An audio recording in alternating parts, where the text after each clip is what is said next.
Welcome to another episode of Get Your Job Search On. Today I'm accompanied with Bobby Alvarez. Always be recruiting. She's always recruiting. She's always working with sales reps and various people across the United States. And we want to give some actual insight. Everyone's complaining about we're losing our job, we can't get a job. Well, let's shake at the tree a little bit and give you some best practices to move forward with. How's that sound to you, Bobby? That sounds great.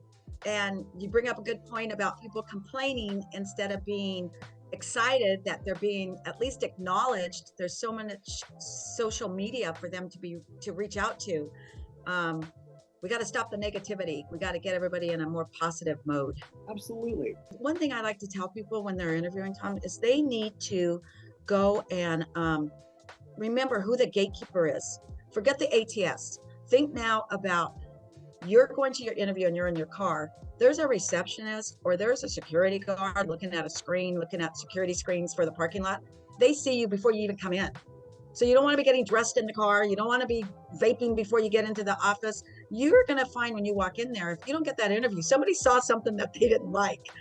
And I tell people there's security screens everywhere. You cameras, you got to pay attention to what you're doing when you come in and interview. And people forget to dress for success. They think, nah, we don't have to do that anymore. I'm remote. No, dress for success. Even if you're at Starbucks at the beach, don't come in flip-flops and shorts. Dress for an appropriate professional interview.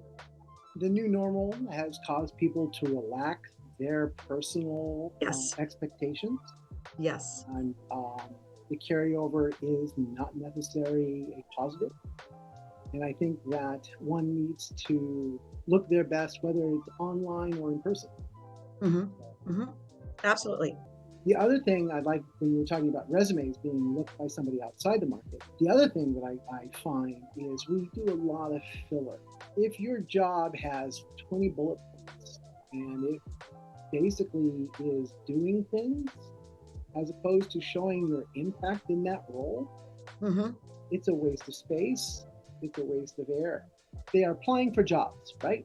They Yes. find a job posting and they apply for it. They're on Indeed, they're on LinkedIn, it doesn't matter what. That is passive. That is not active. So if you think about your activities as what is truly active, active is when you're actually in front of somebody else, another human being, whether it be on the phone, computer, or in person. So that's the difference between passive and active. So all this activity, making sure your LinkedIn profile is tightened up to show, again, we're talking about. Don't make it look just like your resume. Your resume is your resume. Your LinkedIn profile is your LinkedIn profile. It's a profile. Yeah. The difference is everything needs to show KPI. You know, it's that, what have you done for me lately? Or what the financial advisors like to say, past performance is not an indicator of future results. Well, it is in the job market.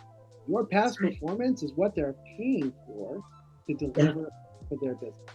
On LinkedIn, I wanted to make a point about LinkedIn. As you said, it should mirror the resume. Short. They should have endorsements. They should have enough people in their network that think enough of them to endorse them. 2 to 3 endorsements, maybe 2 to 3 recommendations. When it's blank without endorsements, without recommendations, for especially sales, you're out there networking. There should be people giving you feedback. There should be people, raising the flag that you're a wonderful person. And don't be shy. I tell people, don't be shy to ask someone to write a recommendation for you. If you've worked with them and you did something successful with them, ask them would they mind writing a short recommendation and then endorse. It's not difficult. I think that's important. Talent acquisitions, personnel, recruiters, I look at those. I look at what the relationship is. I see if even they're connected together on LinkedIn. That even is more impressive if they just went in and did an endorsement and they're not connected with the person, but they had some kind of successful activity. They should be proud of that. Going back to resumes, and one of the challenges is when someone has multiple jobs, right? And they're 2 years or they're 1 year or they're 9 months, 6 months. When I first see that on a resume, and on their profile on LinkedIn. Of course, I ask, what the situation is. a lot of times they're a contract or they're a consultant. And I say, put that right next to the title, put that right next to your job title, consultant, put right next to contract person.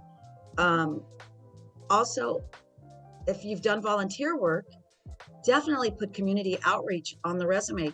Your company that you may be going for and I'm representing and I'm putting you there is big on Habitat for Humanity. And oh my gosh, you do that? Put that on the resume. You know, definitely don't forget the Goodwill of OC. If you've been volunteering, put it on the resume.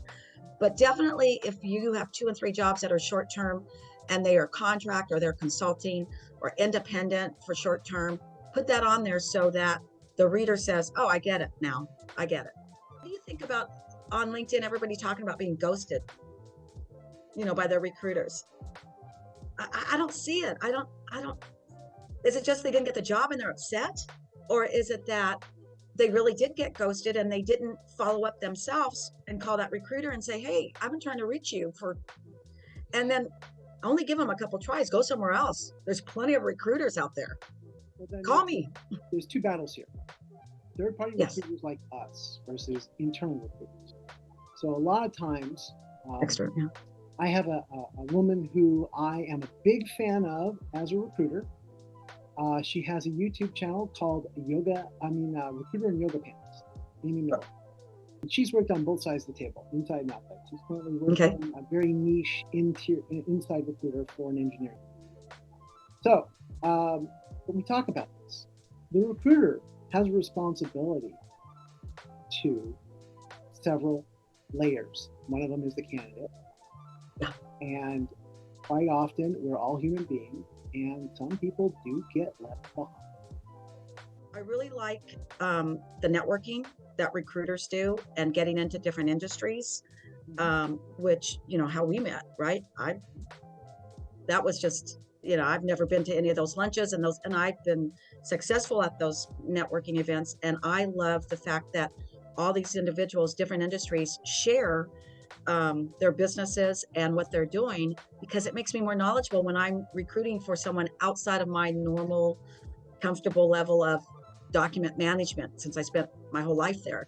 So when someone asks me for somebody, a chef, or someone needs, a solar installer, I've been at a networking event where there were people there that had that experience, owners, and it's really helped me be a better recruiter, So I think recruiters ought to always be engaged in networking and outside, especially if you're remote, especially if you're home, working from home. Bobby, thank you so much for your time today. I appreciate your insight. Thank you so much for inviting me. It was great talking with you. Great meeting you at lunches and all. I love the network. So thank you. Absolutely.